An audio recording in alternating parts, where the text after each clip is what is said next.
but ibi tí oorun sísùn tó ń bá Gbénga Adéwùsì làwọn nǹkan tó ń bí èmi nínú ilé Gbénga Adébóyè why oorun nínú ilé Gbénga Adébóyè.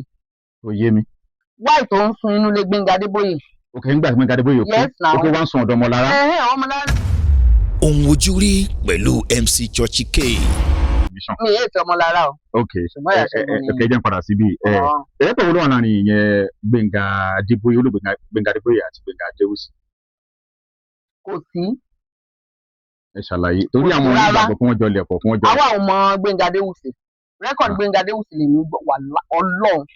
Kò ń ṣe nítorí wípé bóyá ẹni tí ń ṣẹlẹ̀. Mo rò pé wọ́n gbé àwo kan jà lábẹ́. Rárá. Kò ń ṣe nítorí pé bóyá àkọ́kọ́ ṣẹlẹ̀. Ẹlẹ́dàá Gbénga Adéwùsì náà dẹ̀ wà níbi tí n bá parọ́ mọ́. Lọ́jọ́ tí màá kọ́kọ́ rí Gbénga Adéwùsì rí láyé mi pé mo fi ojú mi kan Gbénga Adéwùsì rí láyé mi.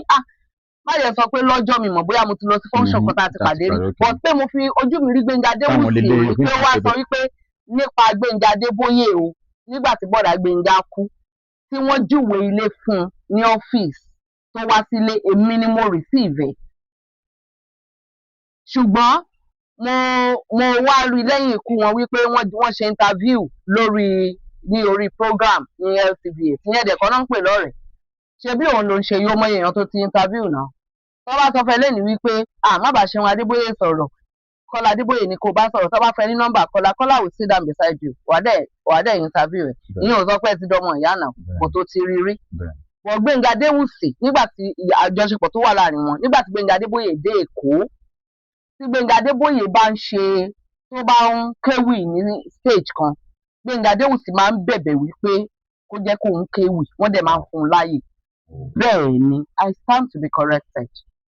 Àwọn tí wọ́n máa ń gbárùkù tí Gbénga Adéwùsì nígbà yẹn àwọn bọ̀dá Bambo kí ni mo fẹ́ fi sọ ni wọ́n ṣe bọ̀dá Adé Bambo àwọn madam Kòfógèlè wọ́n máa ń volunteer ara wọn àwọn gúrùpù yẹn wọ́n máa ń volunteer ara wọn láti stand by Gbénga Adéwùsì lẹ́yìn láti bá gbèrin láti bá ṣe anything.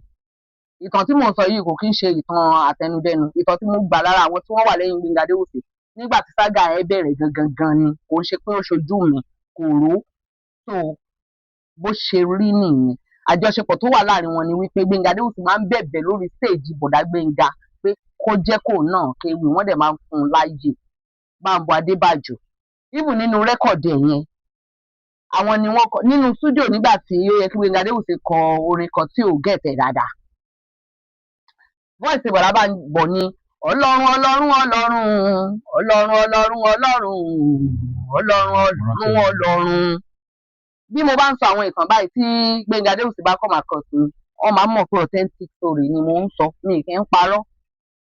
Bó ṣe rí nìyẹn pé wọ́n wá jẹ́ ọ̀rẹ́ yẹn Gbénga Adéwùsì jìnnà sí àwọn Gbénga Adébóyè tó ń pè lórúkọ yẹn Bàbá Ẹlẹ́ṣọ̀ bẹ́ẹ̀ ni Bàbá Ẹlẹ́ṣọ̀ tó ń lo owó fún yẹn Gbénga Adéwùsì jìnnà sí gbogbo wọn kì í ṣe gbẹ́ wọn jùlọ gan bẹ́ẹ̀ ni wọ́n jùlọ but ní entertainment irú àwọn nǹkan bẹ́ẹ̀ yẹn máa ń ṣẹlẹ̀ àwa náà láwọn tá a gba bíi 10-12 years lọ́wọ́ wọn tó ń pè wá lórúkọ tí ò ní ìtumọ̀ you understand ẹni tó bá sọ wípé dandandandan ẹgbẹ́ òun ló máa bá ṣe ó máa dọ́run